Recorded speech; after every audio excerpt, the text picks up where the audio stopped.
Right now, while you're watching this, the biggest companies on earth are racing to build an AI that will do all your shopping for you. It will know your size, your cravings, your budget, and every bad late-night impulse you've ever had. You won't browse, you'll just ask. And this thing will quietly decide what shows up at your door. But here's the catch. The worlds it shops in are building higher and higher walls. So when this AI finally lives in your pocket, is it on your side or theirs? To answer that, we need to look at the world this AI is being born into. Because it's not a blank world, it's a world of kingdoms, walls, and one garden that already feels like the only place to shop. This is When AI Dreams of Shopping, Episode 1, The Shopper That Woke Up. Imagine a city where every street is a storefront, where the moment you step outside, billboards already know your favorite color, where every building whispers, "Hey, we saved you a spot. We know what you like." That's a walled garden. A digital kingdom where one company controls almost everything. What you see, what you search, what products are placed lovingly in front of your eyes, and which ones are buried so deep you'll never find them. For most of us, that kingdom has a name. We don't even think of it as a place. We just call it shopping. We just call it Amazon. Inside this garden, life feels easy. You search for something, and a waterfall of results appears. There are stars, reviews, badges, top choice, bestseller, 1,000 little signals saying, "Trust us, we've already done the thinking for you." But behind that warm glow of convenience is a simple rule. If you're inside the garden, you play by the garden's logic. The search bar, the rankings, the reviews that float to the top, the brands that always seem to win, they all live under one roof, one algorithm, one owner. For years, the kingdom didn't just own the shelves, it owned the map. It wasn't just a store, it became the world in which shopping happens. And then, into this carefully controlled garden steps something new. Not a human shopper, not a rival store, but an AI that doesn't belong to any single kingdom at all. Let's give this AI a name. Call it Comet. Comet doesn't live in one app, or one store, or one walled garden. It's more like a digital traveler, a wandering agent. You don't scroll through endless lists anymore. You don't open 20 tabs or read 30 reviews. You just say, "Find me the best headphones under $100 long battery life," and Comet goes out. It roams, it glides across the web in milliseconds, floating between websites you've never heard of, big marketplaces, tiny niche stores, review blogs. It reads, it weighs, it filters, it decides. To us, it feels like magic. We see only the final moment. Here are 3 options that match what you asked for. This one has the best match. We think, wow, this AI really gets me. But under the surface, something radical is happening. For the first time, a non-human mind isn't tied to a single store. It isn't loyal to one app, one company, one marketplace.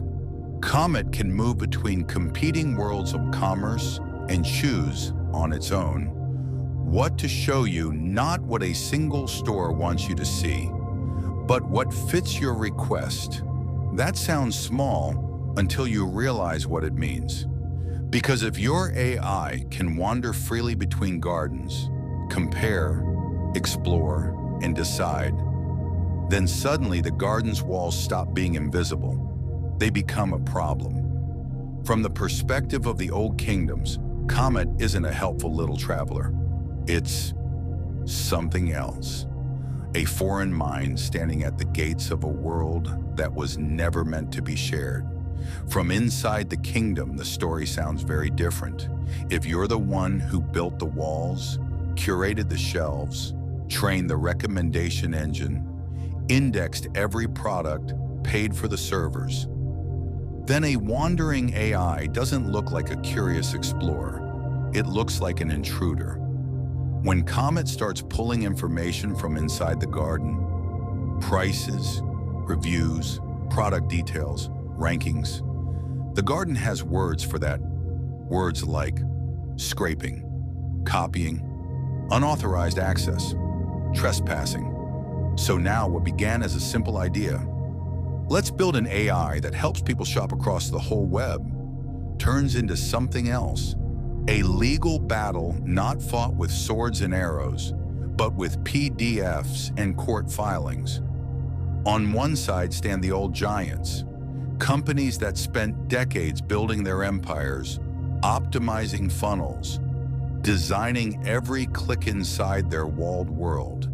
They say, this is our content, our data, our environment.